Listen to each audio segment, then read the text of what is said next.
Si queremos ir al cielo, necesitamos una transformación total. La necesitamos individual y como iglesia. Y ha llegado el tiempo para hablar de estas cosas, porque se nos dice que el testimonio directo va a causar el zarandeo.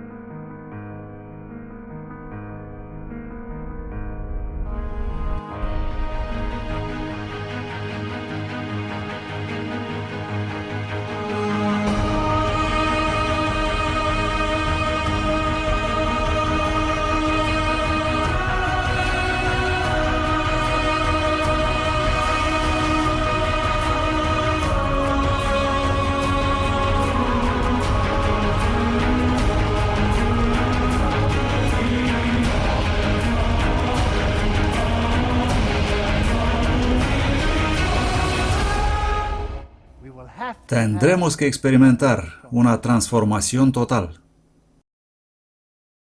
Oigo el estruendo.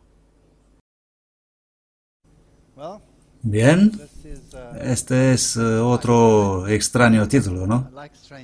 Me gustan los títulos extraños. Oigo el estruendo. Quiero llevarlos de nuevo por la historia y luego trazar las paralelas como hicimos antes. Después de todo, esta es una serie tipológica, ¿no es así? Hubo un buen rey y su nombre era Ezequías. Él había hecho todo lo posible para detener la marea de apostasía.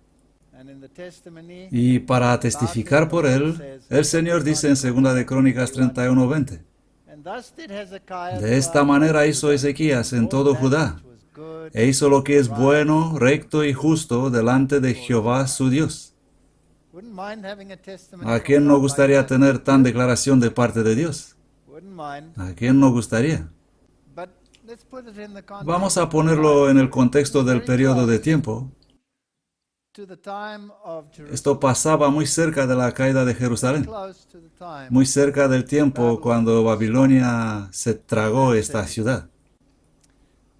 Segundo libro de Reyes 18, 5-8. Ezequías puso su confianza en el Señor, Dios de Israel. No hubo otro como él entre todos los reyes de Judá, ni antes ni después de él.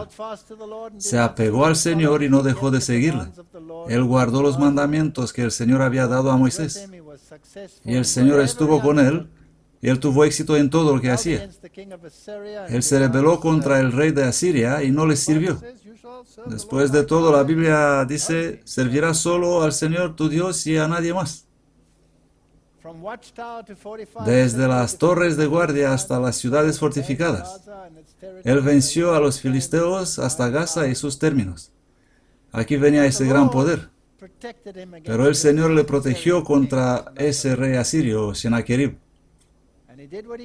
Y él hizo lo que pudo. Construyó un canal para el agua, fortificó la ciudad, alzó torres, hizo armas y animó al pueblo. Un bonito testimonio. Así que Ezequías hizo lo que pudo en su esfera, y Dios añadió lo que dependía de su esfera. No podemos sentarnos y decir: a ver qué va a pasar.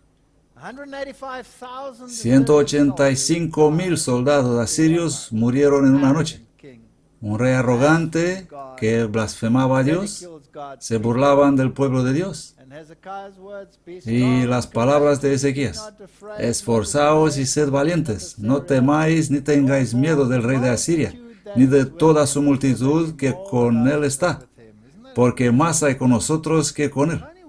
¿No es una hermosa declaración? Si realmente podríamos creerlo de nuevo, y no solo leer. Con él está un brazo de carne, mas con nosotros está Jehová nuestro Dios, para combatir nuestras batallas. Y el pueblo se tranquilizó con las palabras de Ezequías, rey de Judá. Por ese motivo el rey Ezequías y el profeta Isaías, hijo de Amós, clamaron al cielo en oración. Esa fue una combinación muy fuerte. Un rey creyente y el profeta Isaías al mismo tiempo.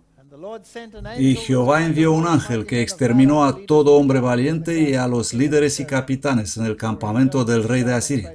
Se volvió por tanto con vergüenza de rostro a su tierra, y entrando en el templo de su Dios, los que habían salido de sus entrañas allí le mataron a espada. Fin del cuento. La intervención de Dios.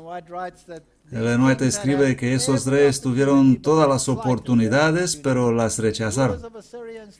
Pero los gobernantes de Asiria, en vez de emplear sus bendiciones extraordinarias para beneficio de la humanidad, llegaron a ser el flagelo para muchas tierras. Despiadados, sin consideración para Dios ni para sus semejantes, se dedicaron con terquedad a obligar a todas las naciones a reconocer la supremacía de los dioses de Nínive. ¿Tenemos hoy una paralela? ¿Tenemos un gobernante así? Uno que no reconocerá nada más que a su Dios Sol, al cual exaltará por encima del Altísimo. Dios les había enviado a Jonás con un mensaje de advertencia, y por un tiempo se humillaron delante del Señor de los ejércitos y procuraron su perdón. François tiene una conferencia interesante sobre esto y arqueología y cómo descubrieron un rey que puso fin a todas las guerras y hubo paz en su tiempo y aceptó al Dios de Israel. Pero pronto volvieron a adorar ídolos y a tratar de conquistar el mundo. Así que el Señor exaltó a ese rey, a Ezequías, le dio todo.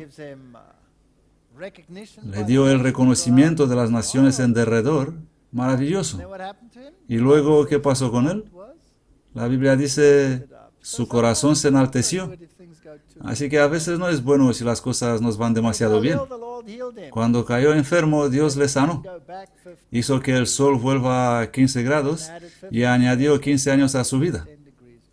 Creo que fueron 10 grados. Han sido 10 grados, ¿no? ¡Qué error desgraciado! Él también fue un insensato. Y cuando los embajadores babilonios vinieron en visita, Ezequías los escuchó y les mostró toda la casa de sus tesoros, plata, oro y especiería y preciosos ungüentos, y la casa de sus armas y todo lo que había en sus tesoros. No hubo nada en su casa ni en todo su reino que Ezequías no les mostrara. ¿No somos nosotros igual? Hombre, cuando vienen esos delegados babilonios, oh, cómo nos inclinamos a ellos. Oh, qué maravilloso verle, señor cardenal. Somos tan felices de estar en su presencia. Yo he participado a encuentros como ese y sé lo que digo. ¿Y qué pasó? El profeta Isaías vino y lo reprendió. Luego el profeta Isaías vino al rey Ezequías y le dijo, ¿qué dijeron aquellos hombres y de dónde vinieron a ti? Y Ezequías le respondió, han venido de un país lejano, de Babilonia. Y él dijo, ¿qué han visto en tu casa? Oh, les he mostrado nuestro sistema de diezmos y cómo adoramos y cómo hacemos eso y lo otro. Maravilloso. Todas las cosas que hay en mi casa vieron. No hay nada en mis tesoros que no les haya mostrado. Entonces Isaías dijo a Ezequías, escucha palabra de Jehová. Y aquí vienen días en que todo lo que hay en tu casa y todo lo que tus padres han atesorado hasta hoy será llevado a Babilonia. No quedará nada, dice el Señor. Nada.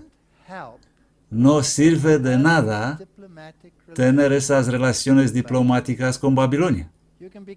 Puede ser cortés, puede ser agradable, puede ser amable, pero no puedes trabajar juntamente. Y durmió Ezequías con sus padres y su hijo Manasés reinó en su lugar. El Señor añadió 15 años a su vida.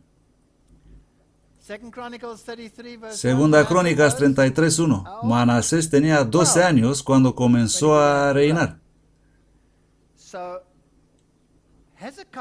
Así que Ezequías debía haber estado muerto ya de 3 años cuando nació Manasés. ¿Correcto?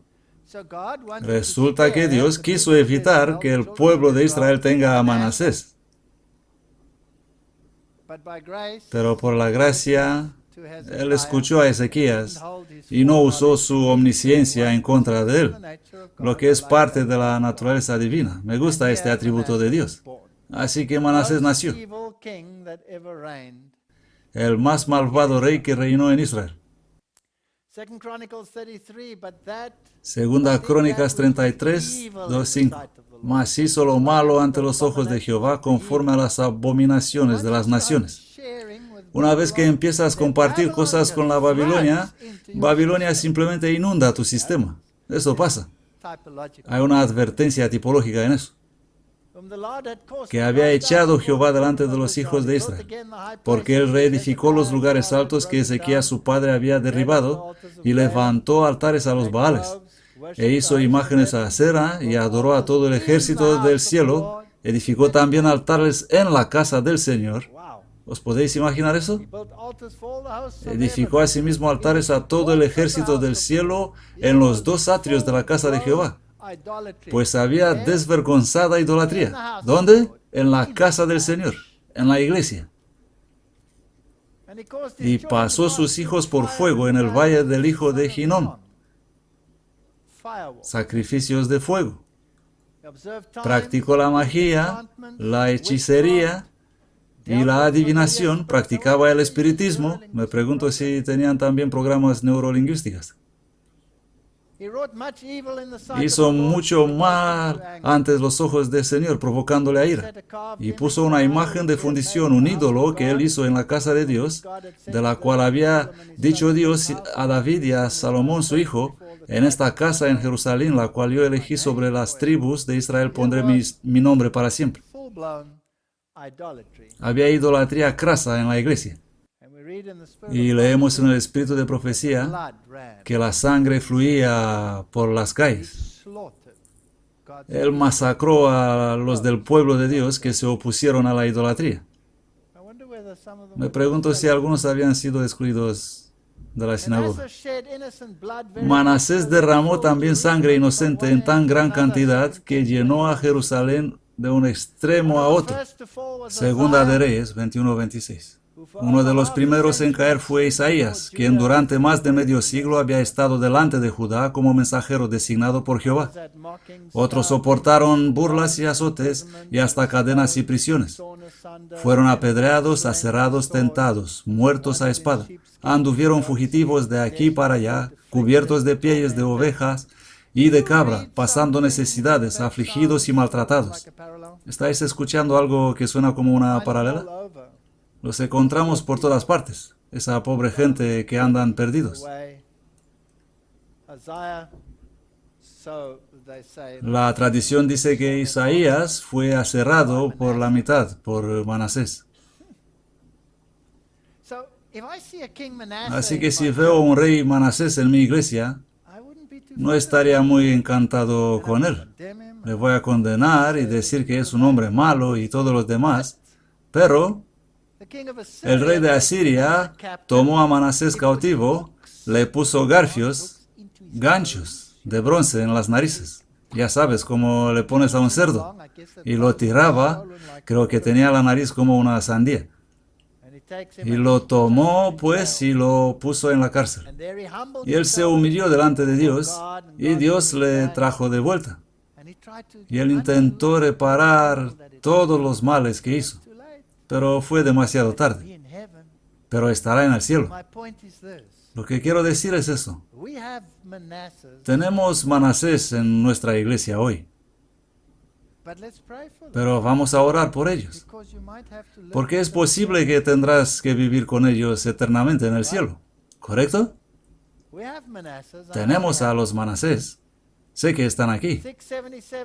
En el año 677 a.C., Manasés fue llevado a Babilonia por los asirios. Y habló Jehová a Manasés y a su pueblo, pero ellos no hicieron caso. Por lo cual Jehová trajo contra ellos los capitanes del ejército del rey de Asiria, los cuales la aprisionaron, con ganchos a Manasés, le ataron con cadenas de bronce y le llevaron a Babilonia. Y cuando estuvo en aflicción, suplicó al Señor su Dios y se humilló grandemente ante el Dios de sus padres. Habrá Manasés en nuestra iglesia que en aflicción se humillarán ante Dios y se arrepentirán de todo lo que hicieron, aunque han sido llevados en las cuevas y separados del rebaño del Señor. No dejéis que los Manasés os roben la vida eterna. No dejéis que pase eso. Y oró a él, y fue atendido de él, y escuchó sus súplicas, y los volvió a Jerusalén. Entonces supo Manasés que Jehová era Dios, y empezó a hacer lo que era correcto. Con todo, Jehová no desistió del furor de su grande ira, a causa de todas las provocaciones con que Manasés le había provocado. Es muy fácil convertirte en apóstata, pero no es fácil volver a hacer lo correcto. Es muy difícil. Una vez que empiezas a resbalar cuesta abajo, es muy difícil volver atrás. Se acercaba rápidamente el tiempo cuando Jerusalén iba a ser destruida por completo y los habitantes de la tierra ser llevados cautivos a Babilonia para aprender ahí las lecciones que se habían negado a aprender en circunstancias más favorables. Lo mismo nos va a pasar a nosotros. Fielmente los profetas continuaron sus amonestaciones y exhortaciones. Hablaron intrépidamente a Manasés y a su pueblo. ¿Es malo advertir a los reyes y reinas y al pueblo de Dios? ¿Sí o no? Tenemos que hacerlo. Pero los mensajes fueron despreciados. El apóstata Judá no quiso escucharlos. Esta es la realidad. Muchos habían tropezado y caído para nunca volver a levantarse. Es triste. He encontrado muchos de ellos. Y durmió Manasés con sus padres. Segunda Reyes 21:18. Fue sepultado y reinó en su lugar Amón, su hijo. Tenía 22 años cuando comenzó a reinar y reinó en Jerusalén. Y su madre era Mesulemet, hija de Yotba. Y él hizo lo malo ante los ojos de Jehová, como había hecho Manasés su padre. Así que tenemos el rey malo y el rey bueno, y al reverso. Y los siervos de Amón conspiraron contra él y mataron al rey en su casa. Así que no duró mucho tiempo. Y el pueblo de la tierra mató a todos los que habían conspirado contra el rey Amón, y puso el pueblo de la tierra por rey en su lugar a Josías, su hijo. Así que estaba este pequeño niño criado en las más horrorosas circunstancias y estuvo como una brújula al norte. Hay cosas asombrosas en estos relatos. El joven rey Josías, porque tu corazón se enterneció y te humillaste delante de Jehová cuando oíste lo que yo he pronunciado contra este lugar y contra sus moradores, que vendrían a ser asolados y malditos, y rasgaste tu vestidura y lloraste en mi presencia, también yo te he oído, dice Jehová. Por tanto, he aquí, yo te recogeré con tus padres, y tú serás recogido en tu sepulcro en paz. Es una profecía condicional. ¿Se cumplió con él? No. Murió en la guerra. ¿Por qué? Porque no obedeció. Vino el faraón, hubo ese conflicto entre los asirios y los babilonios. Babilonia se estaba levantando y Asiria se oponía a eso. El faraón vino a ayudar y Josías salió en contra del faraón Necao. Y el faraón le dijo, no hagas esto, déjame. Estoy en misión con Dios, no vengas aquí. Pero Josías dijo, voy a venir. ¿Por qué? Porque tenían ese pacto con Babilonia.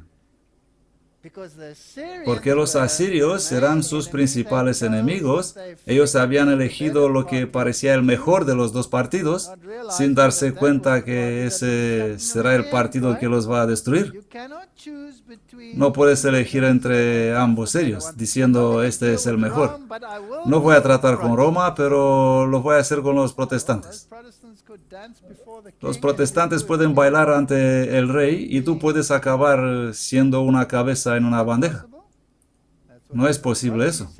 Esto dice la tipología. No elijas un partido u otro. Así que con Josías no pasó como debería pasar. Y él hizo lo recto ante los ojos de Jehová. Fue un buen rey. Y anduvo en los caminos de David su padre. ¿Fue David su padre? Fue su abuelo, su bisabuelo, sin apartarse a la derecha ni a la izquierda. Es interesante que en su tiempo hubo una profetisa, casi quiero decir que es como ahora al final, justo antes de la destrucción, hay una pequeña tipología adventista con una profetisa llamada Hulda. Un muy joven movimiento respecto a la profecía. No seguiré con eso, solo lo pongo así para meditar. ¿Por qué tu corazón se enterneció y te humillaste delante de Dios al oír sus palabras sobre este lugar? Le habían leído el rollo de la ley.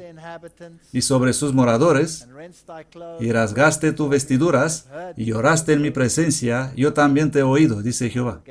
He aquí, y yo te recogeré con tus padres. Esto no pasó. Las reformas de Josías aumentaron el nivel espiritual para algunos. También el movimiento adventista elevó el nivel espiritual de algunos. Pero al final murió en batalla. ¿Por qué? Porque no hizo caso a las advertencias recibidas. ¿Quién va a acusar a Dios negando su palabra? Ellen White sobre profecía condicional. A dar la vuelta con su ejército habría sido humillante, así que siguió adelante y fue asesinado. Jeremías lamentó por Josías, y todos los cantores y cantoras recitan sus lamentaciones sobre Josías hasta hoy, y las hicieron habituales en Israel, y aquí están escritas en las lamentaciones. Así que este joven rey vino y recogió todo lo que era malo y perverso y lo arrojó afuera de la iglesia. Y la próxima generación lo puso todo de nuevo ahí. Tenemos una conferencia sobre eso también. Luego vino su hijo. Estoy hablando de los últimos reyes justo antes de la caída de Jerusalén. Segunda de Reyes 24:1-3. Joacim. En su tiempo subió Nabucodonosor, rey de Babilonia, y Joacim vino a ser su siervo por 3 años. Así que hablamos de un rey lacayo, uno sujeto a Babilonia. Pero a nosotros no nos puede pasar eso, ¿no? No penséis eso. Luego volvió y se rebeló contra él. Pero Jehová envió contra él tropas de caldeos, tropas de sirios, tropas de moabitas y tropas de amonitas. Los envió contra Judá para destruirlos según la palabra de Jehová había dicho por boca de sus siervos los profetas.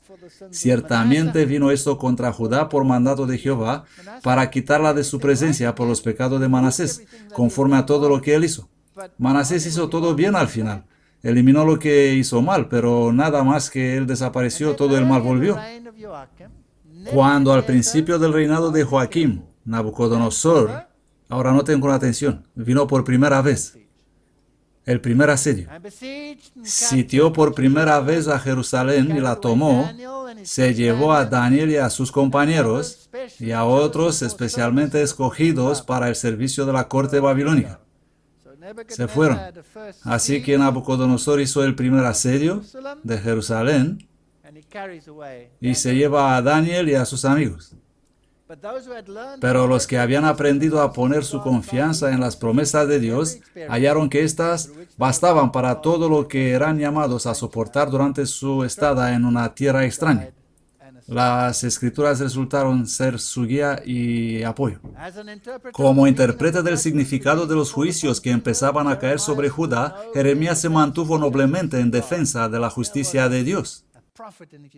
Si vais a estudiar a Jeremías, veréis que él era un predicador de los mensajes de los 3 ángeles, al igual como lo son los que predican hoy estos mensajes. Y según sabéis, él no fue muy bien recibido.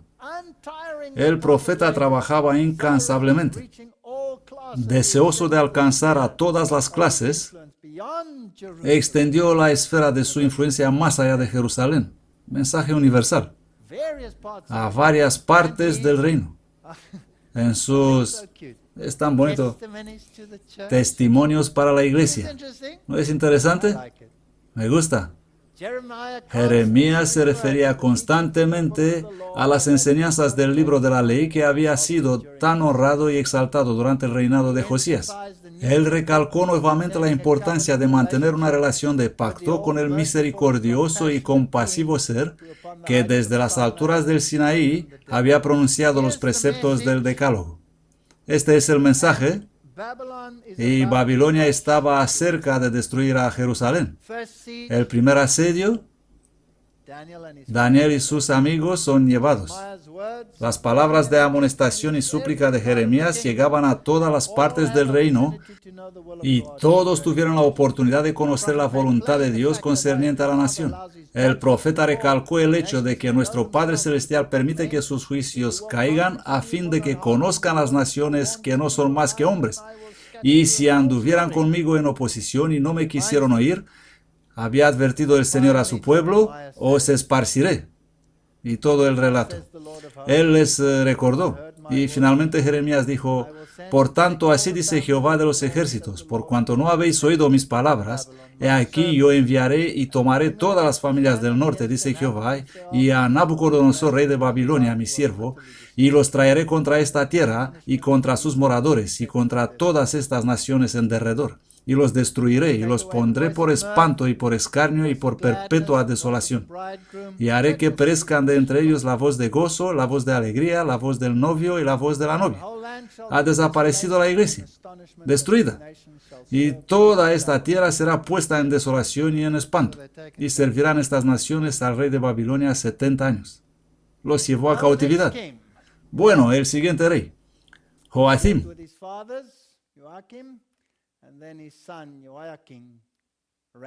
Y durmió Joacim con sus padres y reinó en su lugar Joaquín, su hijo.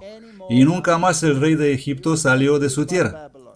Él fue sujeto al rey de Babilonia, porque el rey de Babilonia tomó desde el río de Egipto hasta el río Éufrates todo lo que era del rey de Egipto. El Egipto es silenciado. Joaquín tenía 18 años cuando comenzó a reinar y reinó en Jerusalén 3 meses. El nombre de su madre era Neusta, hija de Elnatán, y él hizo lo que es malo.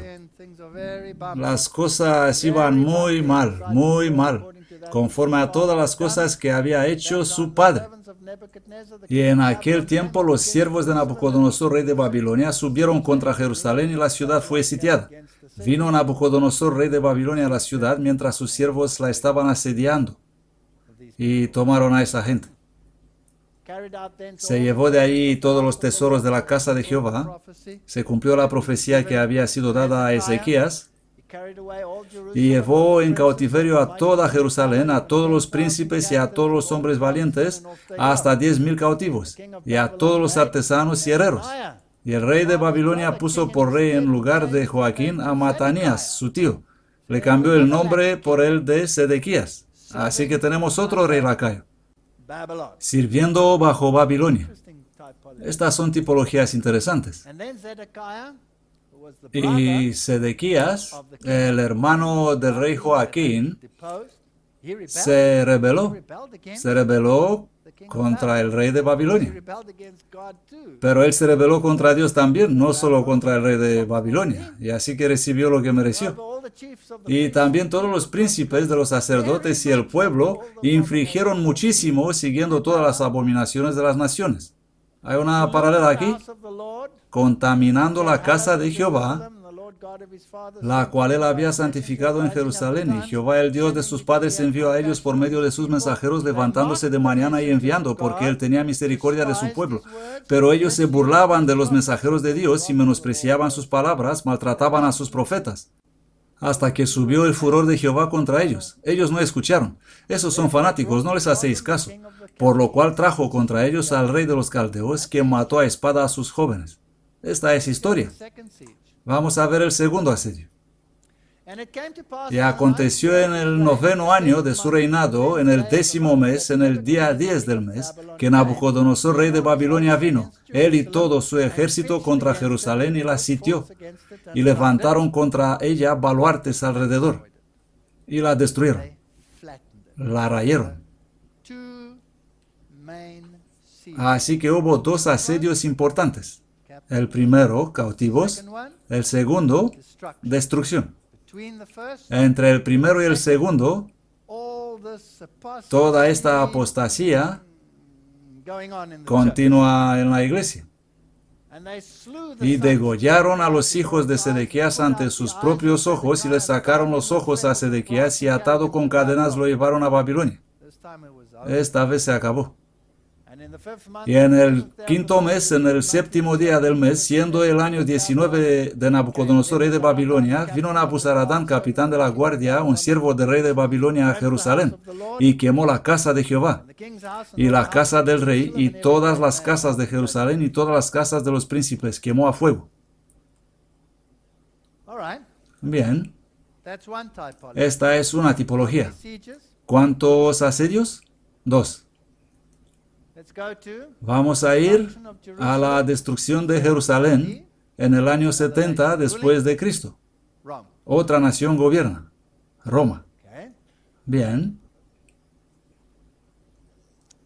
Ningún cristiano ha perecido en la destrucción de Jerusalén. Cristo había dado a sus discípulos advertencias y todo el que creyó sus palabras veló para la señal prometida.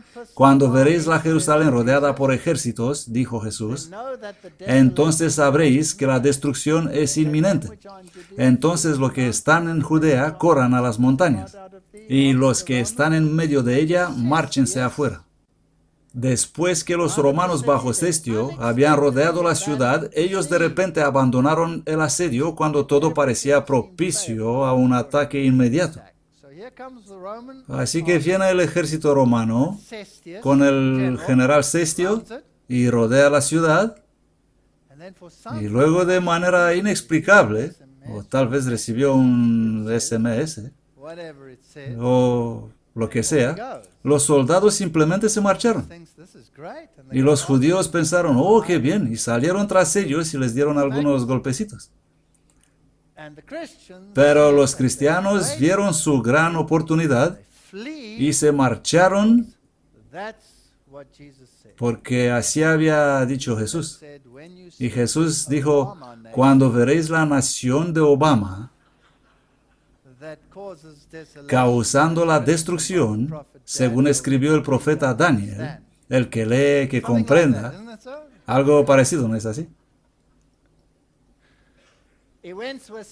Los eventos ocurrieron de tal modo que ni los romanos ni los judíos dificultaron la huida de los cristianos, porque los judíos salieron a perseguir a los romanos y los cristianos huyeron. Tras la retirada de Cestio, los judíos salieron de Jerusalén persiguiendo su ejército, y mientras ambas fuerzas estaban plenamente comprometidas, los cristianos tuvieron la oportunidad de abandonar la ciudad. Hubo un poco de confusión ahí. En este momento el país había sido también limpiado de enemigos que podrían haber procurado de interceptarlos, y huyeron a Pela. Las fuerzas judaicas, persiguiendo de cerca a Cestio y a su ejército, cayeron sobre la retaguardia con tal furia que amenazaban destruirla totalmente.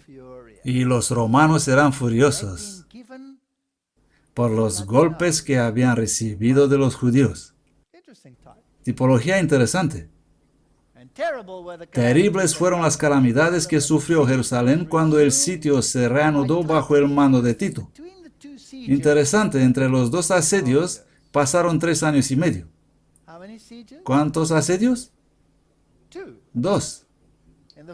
En el primero asedio, Nabucodonosor no destruyó la ciudad, sino que tomó cautivos y se marchó.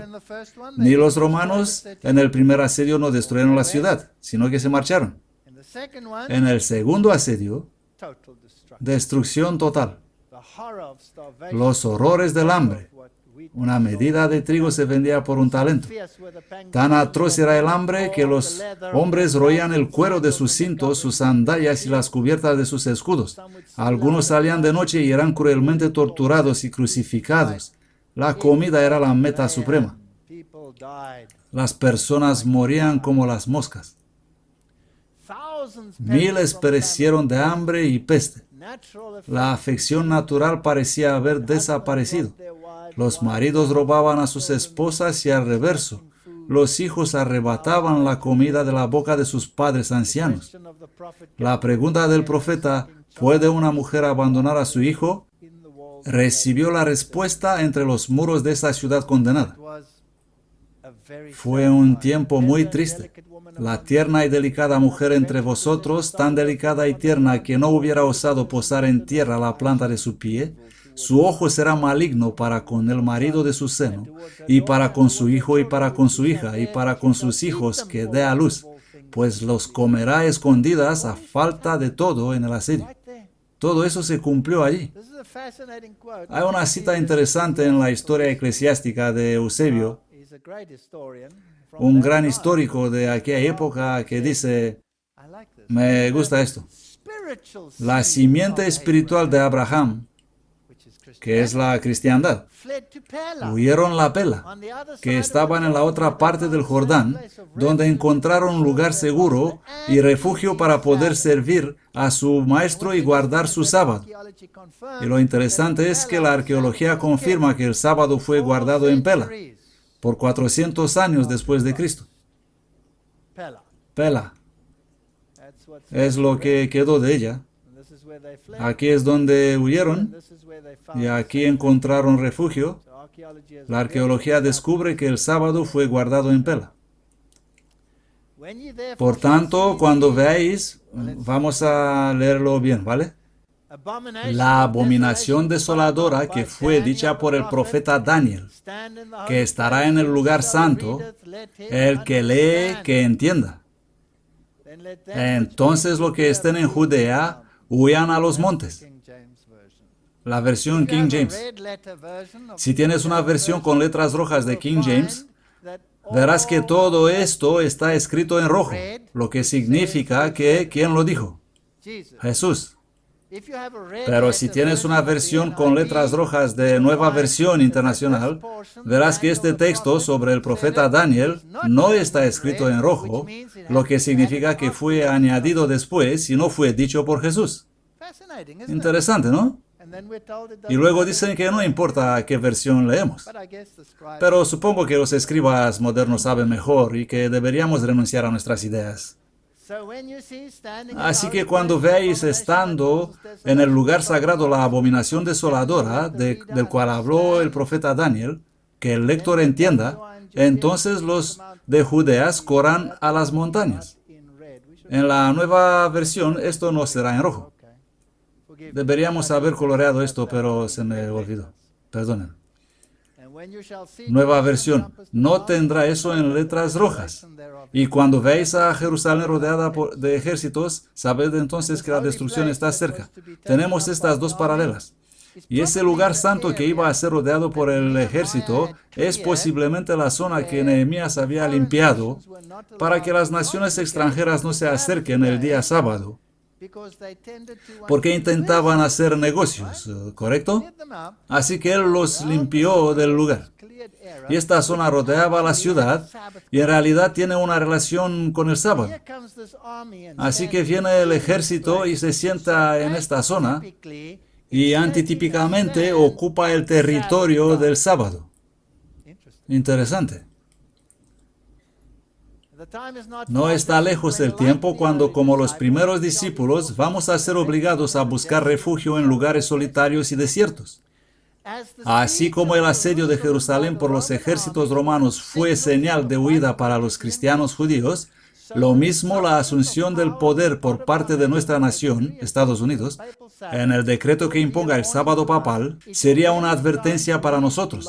Será entonces el tiempo de abandonar las grandes ciudades y prepararnos para abandonar las pequeñas, para vivir en hogares retraídos, en lugares apartados entre las montañas, afuera. ¿Cuántos asedios? 2. Entre el primero y el segundo asedio, a marcharnos. Los profetas a quienes fueron reveladas estas grandes escenas anhelaban comprender su importancia. Ellos inquirieron diligentemente, escudriñando qué o cuál tiempo indicaba el Espíritu de Cristo que estaba en ellos. Para nosotros que estamos al borde mismo de su cumplimiento, de cuán profunda importancia, de cuán vivo interés son estas descripciones de los eventos por venir. Tenemos que estudiar las paralelas, tenemos que observar la tipología. Cuando los romanos sitiaron la ciudad, ellos levantaron banderas o pancartas en las cuales serán representados sus dioses paganos. Estos estandartes fueron puestos alrededor del muro de la ciudad en la zona conocida como el terreno sagrado. Así que no era en el templo este lugar sagrado, sino en esta área limpia. No debe confundirse con el lugar santo del templo. Por lo tanto, este es el mismo evento que se encuentra en el libro de Mateo.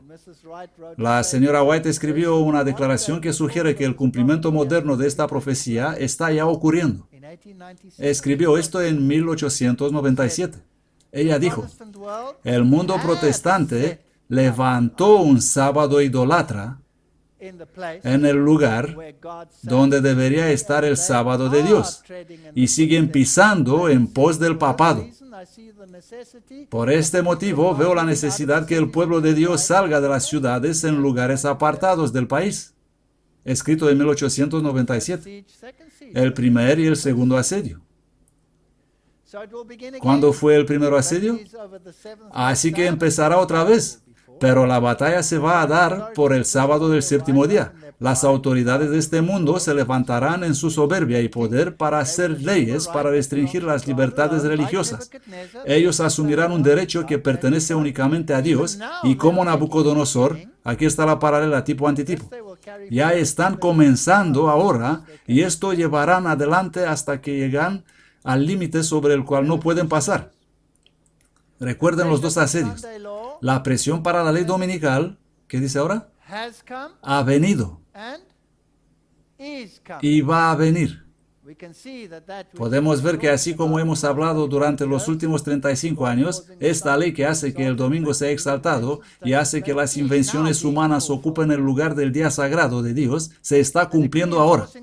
El decreto que imponga la adoración de este día, en cierto modo, ha salido ya. Así que hubo ya el primer asedio.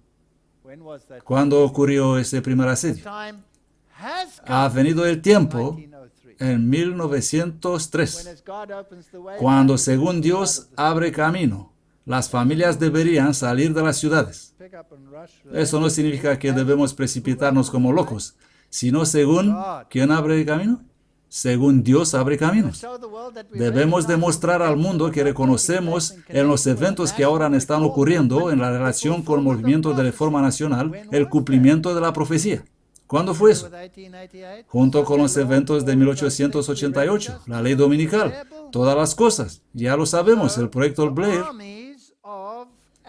Los ejércitos de antitípica espiritual Roma rodearon la Jerusalén y quisieron aplastarla, y tomaron a los adventistas cautivos y los pusieron en cadenas, etc. Ese fue el primer asedio.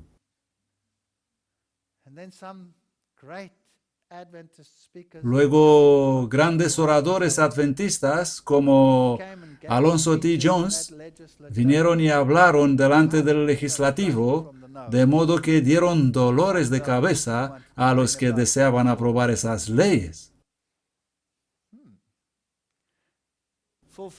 El cumplimiento de la profecía, lo que durante los últimos 30 o 40 años hemos anunciado que vendría, ahora está aquí.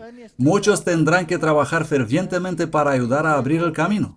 Tenemos que comprender esto. Hágase todo decentemente y con orden. Primera de Corintios 14:40. Como hemos dicho, Dios abrirá el camino, nada de movimientos fanáticos. Dijo el mensajero de Dios, ¿no serán advertidas las ciudades? Sí, no por el pueblo de Dios que vivirá en ellas, sino por visitarlas para advertir las ciudades de lo que viene sobre la tierra. Manuscritos publicados, volumen 1, página 253. Dentro de poco habrá tan conflictos y confusión en las ciudades que los que desearán salir de ellos no podrán. Debemos prepararnos por estos acontecimientos. Esta es la luz que me ha sido dada. Isaías 54:4. No temas, pues no serás avergonzada, ni serás confundida, pues no serás puesta en vergüenza. Olvidarás la vergüenza de tu juventud y no recordarás más el oprobio de tu viudez. Pero tú no temas, siervo mío Jacob, ni desmayes. Hay todas estas promesas. Dios va a dirigir todo. Así pues, en 1888 el mundo estaba preparado para la segunda venida. Los ejércitos de Roma habían rodeado la Jerusalén y habían puesto sus estandartes paganos en el territorio del sábado y pidieron la ley dominical, el primer asedio.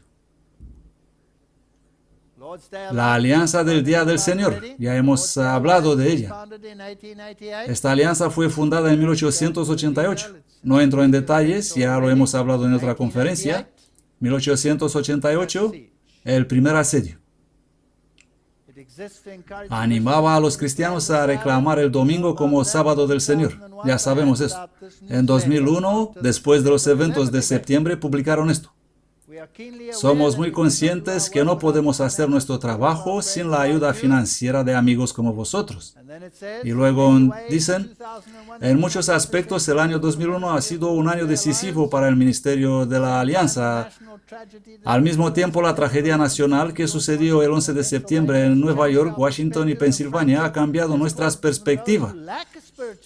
Y francamente, ha hecho que incluso los que no tenían un termómetro espiritual consideren su fe, muchos por primera vez en su vida. Luego el presidente de la asociación dice, estamos al borde de una oportunidad sin precedente para proclamar el mensaje del domingo cristiano de manera no vista, al menos en mi vida. Me gusta la nota final, siempre con la dirección y diciendo, sirviendo las iglesias y la nación desde 1888. ¿No es interesante? Así que tenemos un primer asedio en 1888. El pueblo de Dios deberían haber escuchado lo que dijo la profeta. Habrá un segundo asedio. ¿No estáis oyendo el estruendo de las ruedas del ejército romano dirigido por Tito acercándose por segunda vez? Yo oigo el estruendo. Esas son las grandes verdades que jóvenes y viejos necesitan aprender. Necesitamos estudiar el cumplimiento del propósito de Dios en la historia de las naciones y en la revelación de las cosas futuras, a fin de poder estimar en su verdadero valor las cosas visibles e invisibles. El día está cerca para aprender las lecciones, para hacer la obra, para transformar el carácter. ¿Sobre qué hablamos en esta serie? No es una serie que ataca a la iglesia. Estoy seguro que algunos dirán esto, pero no es verdad. Es una serie para unificar la iglesia. El tiempo que queda no es más que un lapso demasiado breve. La gente dice que eres un alarmista cuando predicas tales cosas. ¿Están sordos? ¿No pueden oír el estruendo del ejército romano? ¿No ven las noticias? Hijo de hombre, mira, la casa de Israel está diciendo, la visión que éste ve es para muchos días por venir. Alarmista, teorías de conspiración y eso y lo otro. Le escribí a un hermano un largo artículo en una de nuestras grandes revistas. Yo no quise que sea publicado. Lo he enviado a ese hermano solo para pedir su opinión. Es muy duro eso que he escrito. Y de alguna forma se filtró. Y ahora lo puedes ver en Facebook. Todos lo saben. Y pueden leer sobre este altercado.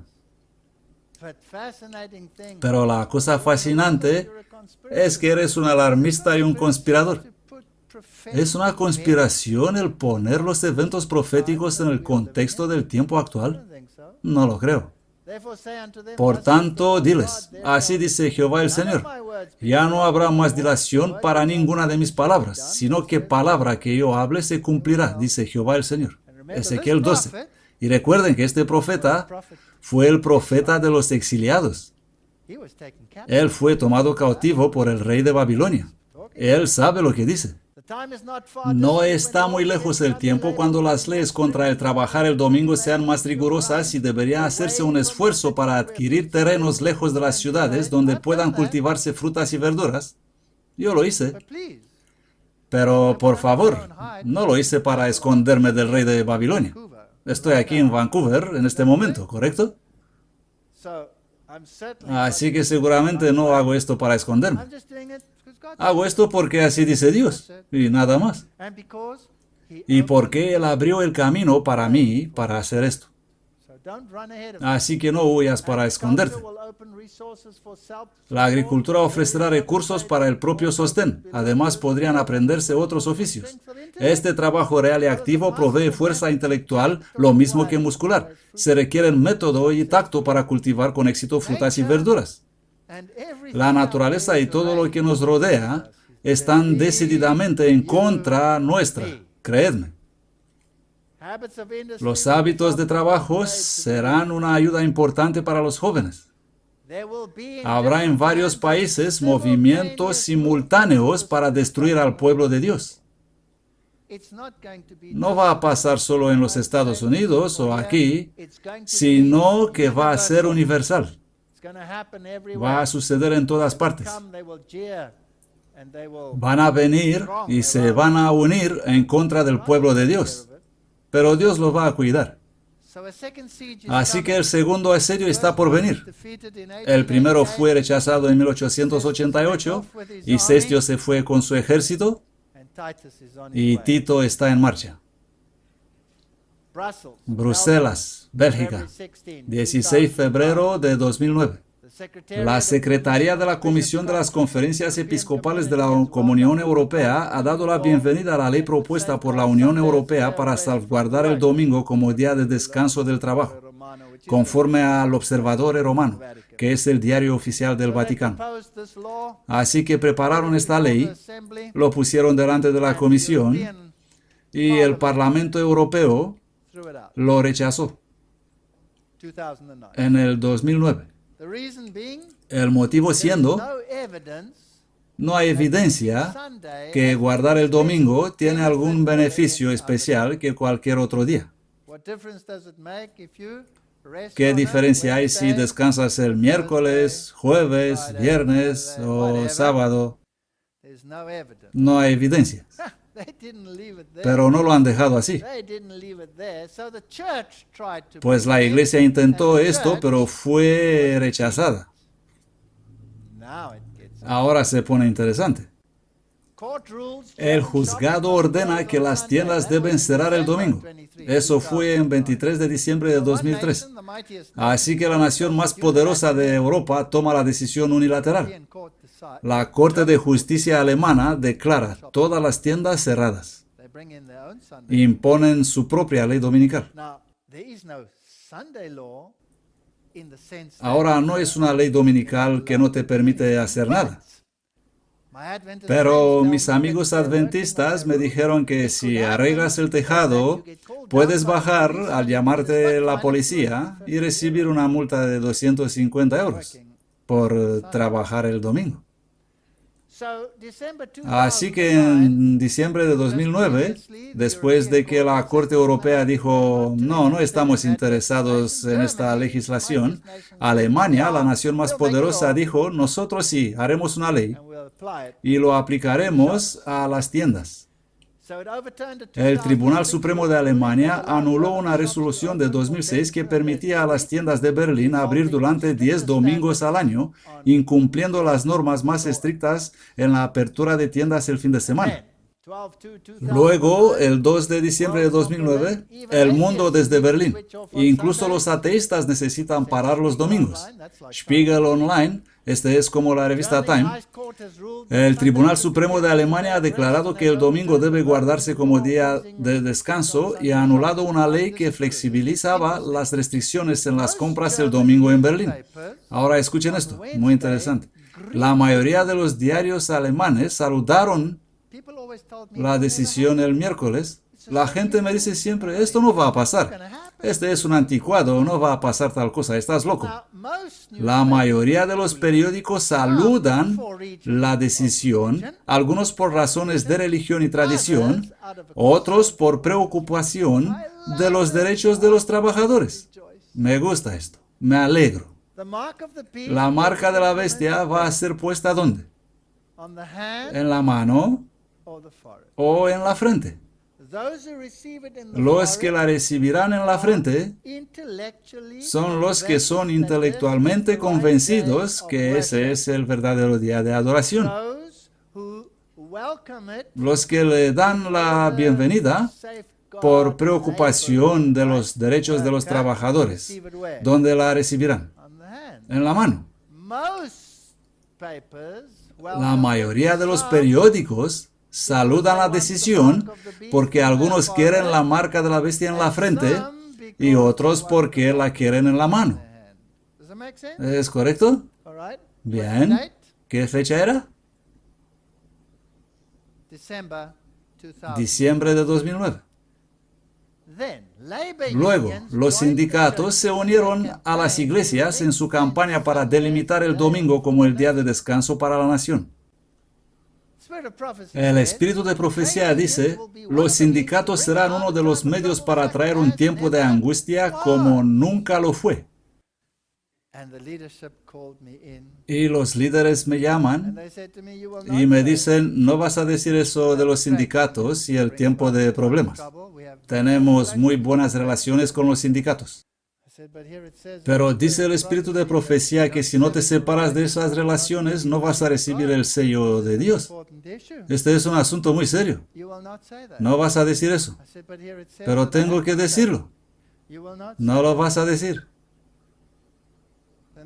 Luego hicieron un compromiso. No lo vas a decir en alemán. Y yo dije, bien, voy a hacer este compromiso, pero con una condición. La sangre es sobre vuestra cabeza. Se levantaron, se alejaron en una esquina, negociaron, volvieron y dijeron, bien. ¿Podéis creer eso? He vivido experiencias increíbles. No sé si debería contar estas cosas. Y no lo digo para golpear y derivar a mi iglesia, sino solo porque esta es la realidad. El espíritu de profecía lo afirma claramente. Justo una semana después hubo revueltas en Alemania y los sindicatos destruyeron todo. He sido tan contento con los sindicatos. Así que la mayoría estuvieron en favor de la ley. Ahora sí que se vuelve más interesante. ¿Podéis oír el estruendo del ejército romano acercándose la segunda vez? Ya lo sé que viene de los Estados Unidos, pero ahora es en Europa, en varios países simultáneamente. ¿No dice así? Luego, 18 de enero de 2010, muy cerca unas de otras. Cumbre sobre la crisis en la Cancillería, la charla del domingo. Hay una crisis económica en Europa e intentan encontrar soluciones y los tres líderes parlamentarios de Alemania, que son el canciller Merkel y los dos ministros señores del gabinete, buscan medios para resolver la crisis y fueron tan ocupados que tuvieron que encontrarse un domingo para preparar los documentos para la sesión de lunes. Malos, malos. Así dice mi loro. No deberíais haber hecho esto. No deberíais haber hecho esto. Por lo tanto, fueron reprendidos. ¿Y quién los reprendió? Por un interesante obispo llamado Reinhard Marx. Él dijo, ahora el pastor está leyendo en alemán.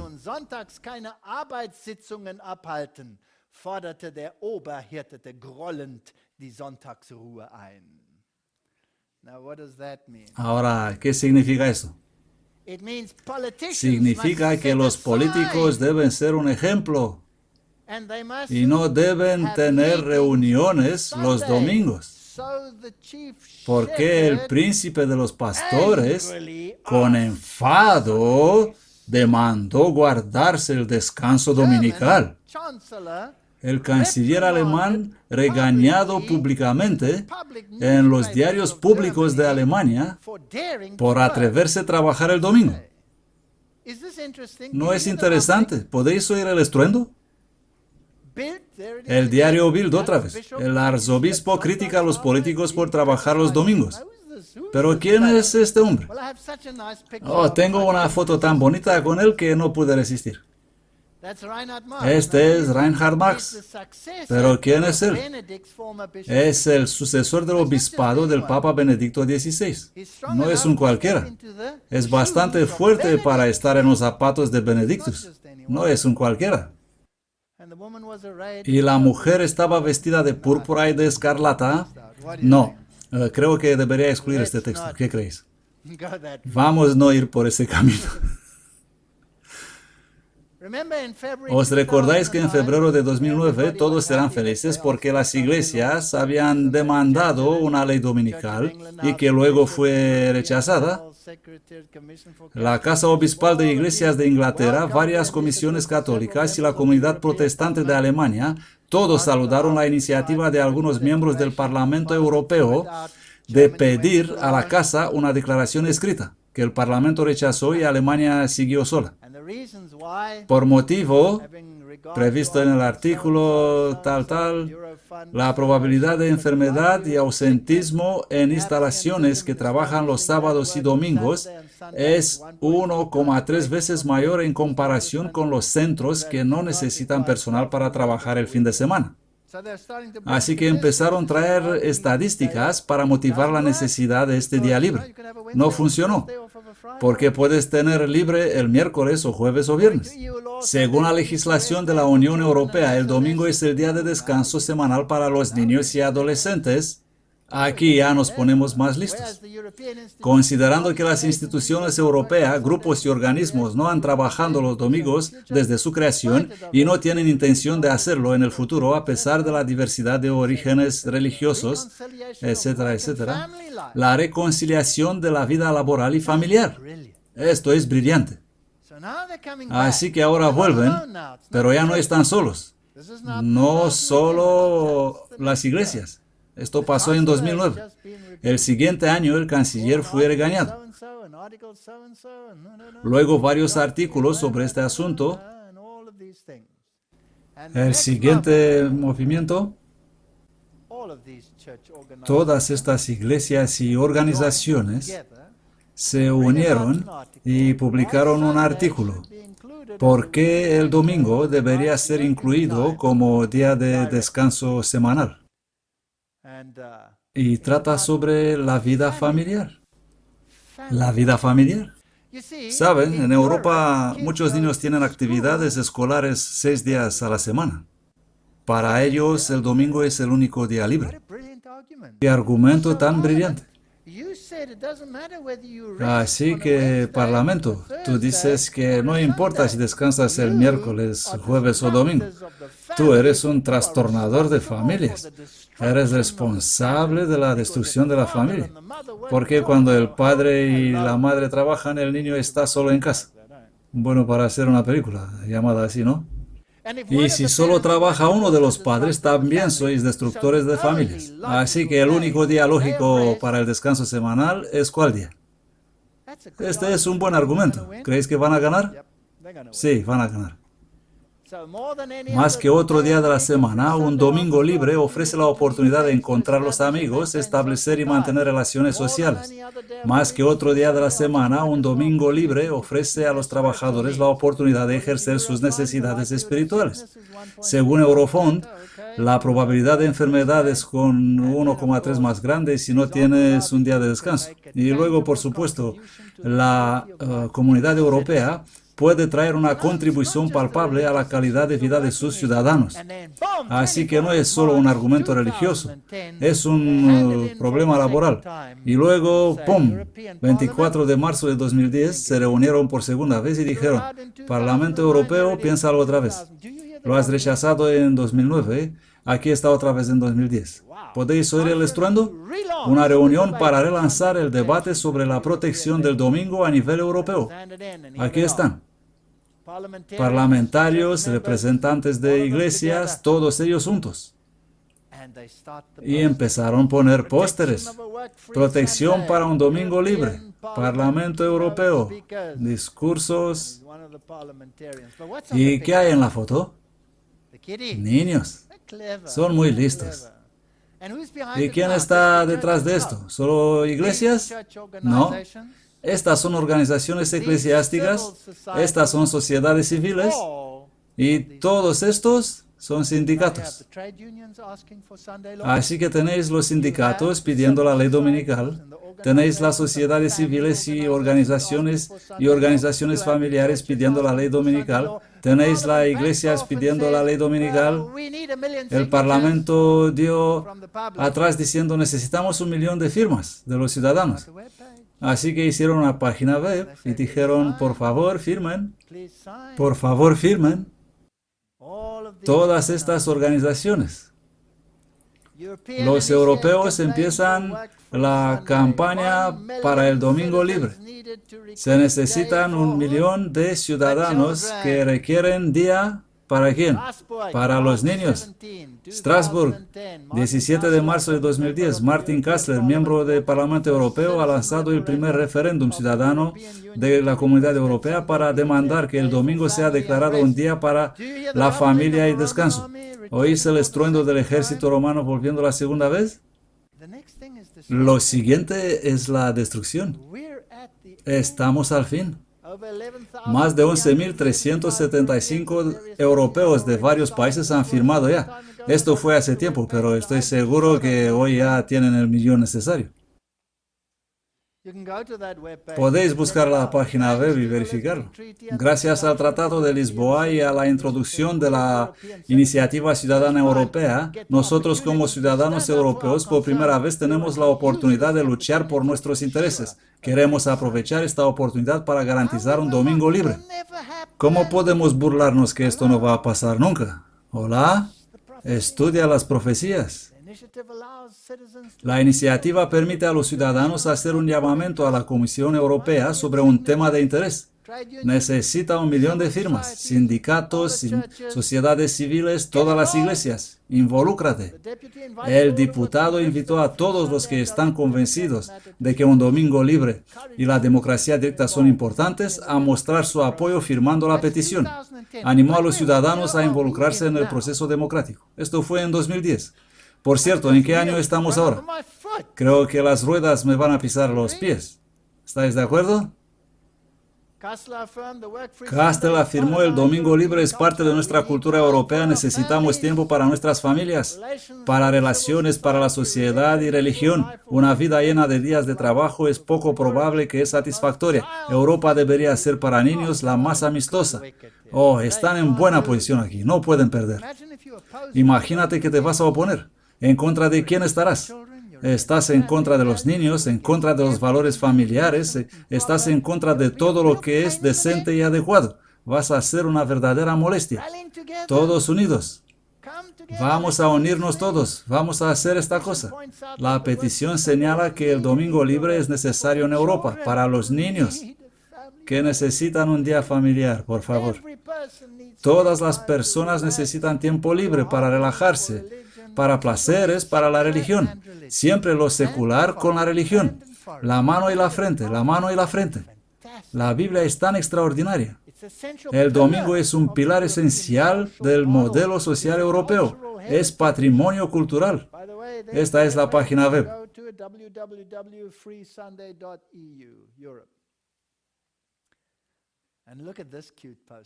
Y mirad qué foto más tierna.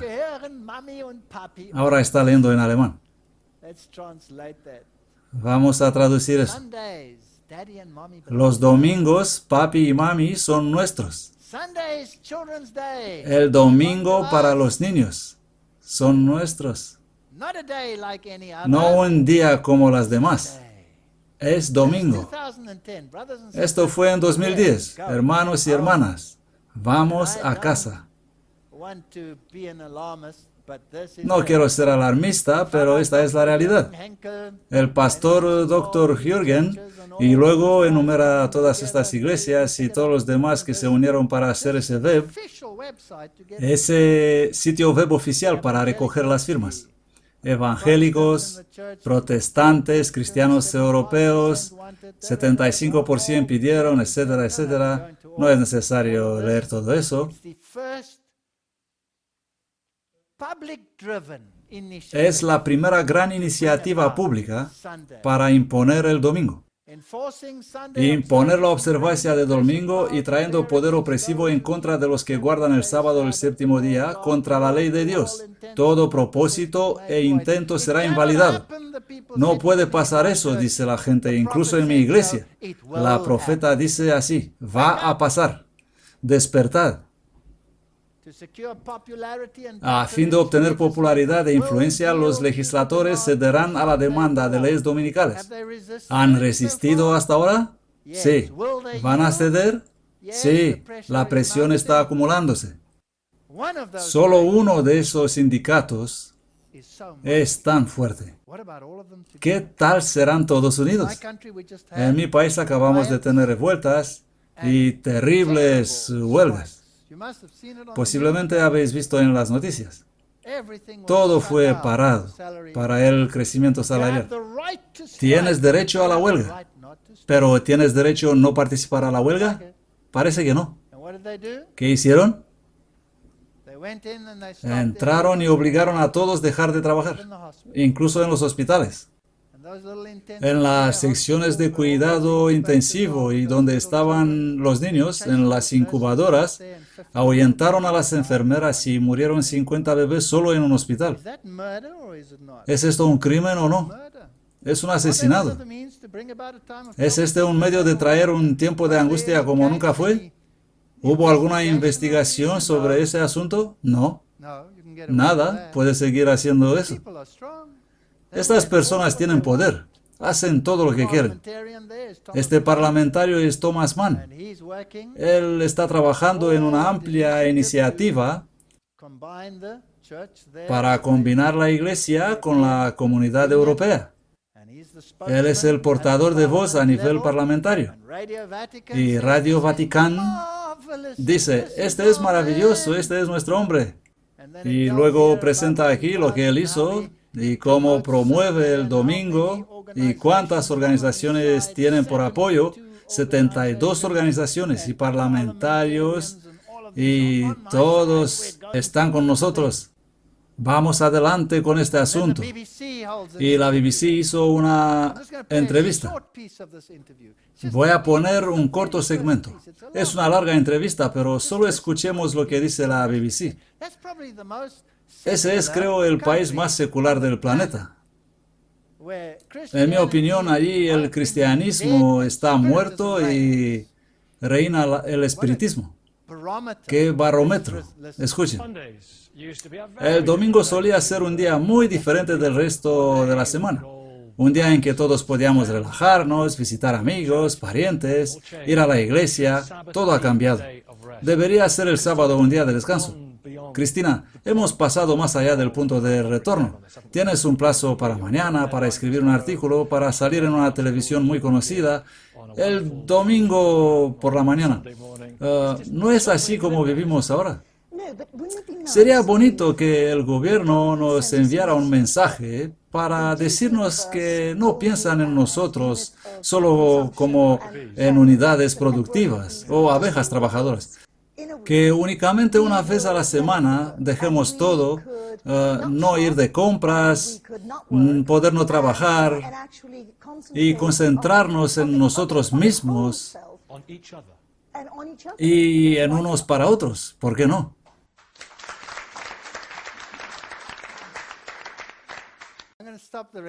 Lo voy a parar aquí.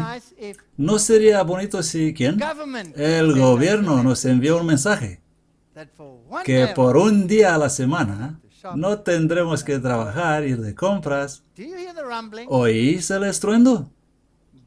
Blair corteja al polémico pastor Rick Warren, el mimado del mundo cristiano, en un intento para unir creencias. Así que los políticos trabajan con la iglesia. ¿Y qué queréis? ¿Qué es lo que todos deseáis? El Papa llama para un nuevo orden mundial. 9 de julio de 2009. Ha propuesto una nueva autoridad política mundial con una real influencia. Vamos a acercarnos para eliminar diferencias. Aquí junto al primer ministro japonés. 25 de mayo de 2010. Obama en busca de un nuevo orden internacional. El presidente Obama se enfrenta a críticas por su declaración durante el fin de semana sobre la búsqueda de un nuevo orden internacional. Se levantan preguntas respecto a la soberanía de los Estados Unidos. El presidente Obama se dirige a los graduados de la Academia Militar de los Estados Unidos. Y ahí es donde pide un nuevo orden mundial. ¿Quién puede hacer guerra contra él? ¿Por qué se usa el ejército? y va a obligar a todos, pequeños y grandes. El presidente agregó que los esfuerzos de las Fuerzas Armadas de América deben complementarse con mayor compromiso diplomático de grandes capitales y otros lugares peligrosos, etc. ¿Estas personas están sujetas a Roma o no? ¿O es una teoría de conspiración? Miren esto. Fascinante. Debe ser el hombre más feliz del mundo. Es el líder espiritual de las Fuerzas Armadas de los Estados Unidos, oficialmente. Es gran maestro de los caballeros de Malta en América y controla todo eso. Por eso todos los candidatos deben venir y ser vistos con él. Por eso que aman a los templarios y estrechan manos con esa gente. Y no es ninguna casualidad, no creo que es una casualidad. No lo ha escrito él, pero está en su página web. Ya sabéis estas cosas. Han ocurrido muchos cambios en los últimos 100 años. No hemos visto crecer únicamente las actividades de las bandas criminales, sino también el consumo de electricidad. Otro cambio que he visto ha sido la anulación de las leyes dominicales en los Estados Unidos. Está en su página web oficial. Es como un pequeñito mensaje subliminal. Probablemente deberíamos promulgar una ley dominical, no para restringir a la gente de trabajar, sino para ofrecer libertad a los que no tienen alternativas. Publicado en su página web oficial. Y pide un orden internacional. El Papa llama a la solidaridad en el mundo financiero, dice que la ética debe guiar toda acción. 22 de mayo de 2010. Ha llamado a ética y solidaridad en el sistema financiero del mundo. Así que el trabajo debe ser dirigido por ética. Los sindicatos piden el domingo, ¿sí o no? Bien. ¿Qué haces, papaíto? Creo que tiene calambres en los dedos. ¿Qué os parece?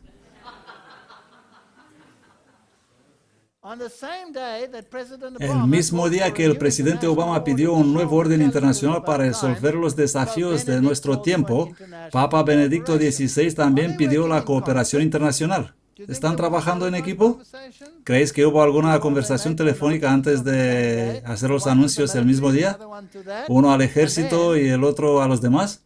Y luego, en 26 del 9 de 2010, el pontífice quiere que las familias empiecen a preparar el evento de 2012. ¿Las familias? ¿Hay algún problema con las familias? ¿Habéis oído algo respecto a las familias? Bueno, vamos a ver qué quiere él para las familias. El próximo encuentro para las familias es en 2012, pero Benedicto pide a las familias e iglesias que empiecen la preparación un año antes, usando la exhortación del Papa Juan Pablo II para las familias. Oh, las familias. Hizo este pedido el 23 de agosto en una carta para el presidente del Concilio Pontifical.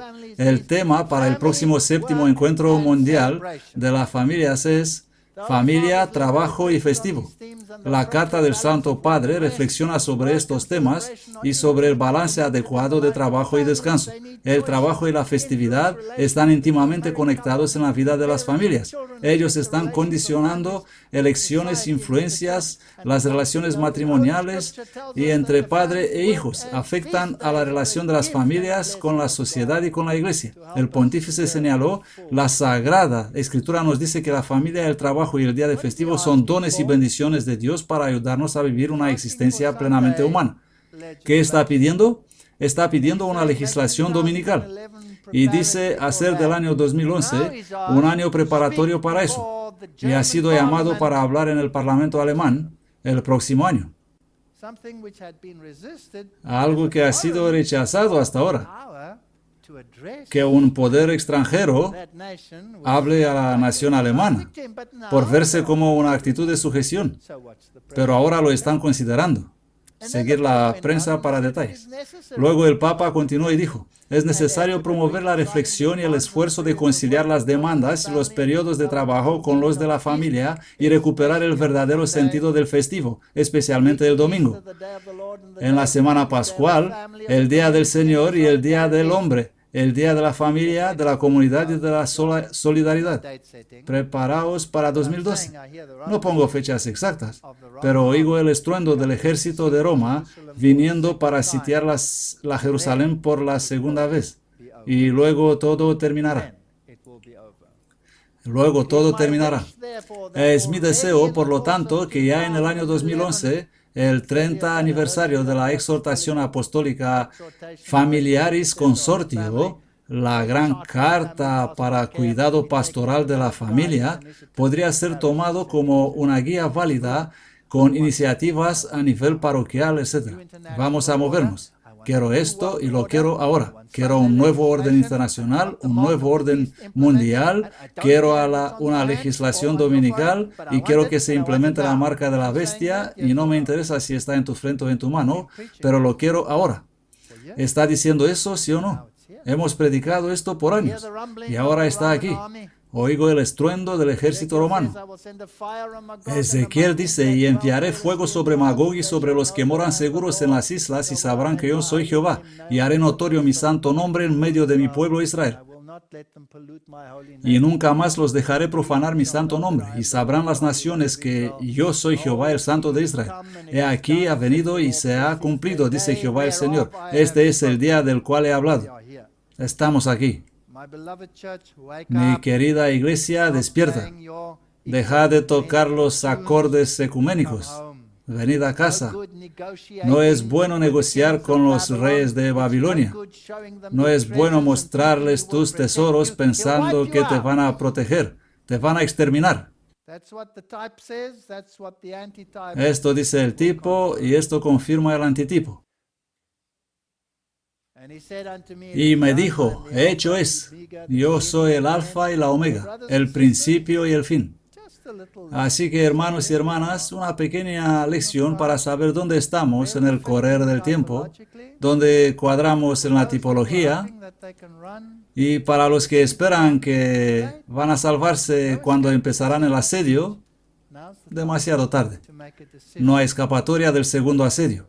Ahora es el tiempo para decidir seguir al Señor. Amén.